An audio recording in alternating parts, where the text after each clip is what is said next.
আমার জীবনটা বড্ড একঘেয়ে এবং বড্ড বোরিং। তো সেরকম আমার ব্লগগুলো।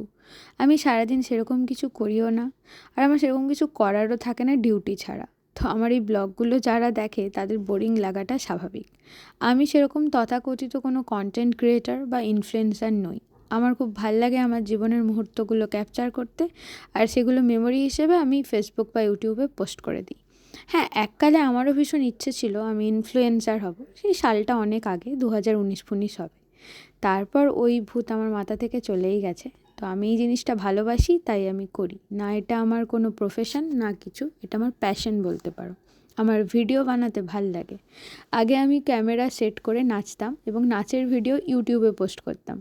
তারপর আমার 2021-এ একটা অপারেশন হয়, তারপর থেকে নাচটা আমি মোটামুটি বন্ধই করে দিয়েছি। তো যাই হোক, এটা গত বৃহস্পতিবারের ব্লগ, আর আমি পোস্ট করছি দেখো আজ মঙ্গলবার। বৃহস্পতিবার আমার নাইট ডিউটি থাকে, তাই আমি সকালে একটু দেরি করেই ঘুম থেকে উঠি। তারপর স্নান করে বসে পড়েছিলাম লাঞ্চ করতে। লাঞ্চ করে ঘুমিয়ে গেছিলাম, কারণ নাইট ডিউটি যেতে হবে। তো আজকের মতন আমার ছোট্ট ব্লগটা এতটাই। ভালো লাগলে একটা লাইক করে দিও। তোমরা ভালোবাসলে দিলে আমি আরও একটু এন্থু পাই ভিডিও বানানোর জন্য। টাটা।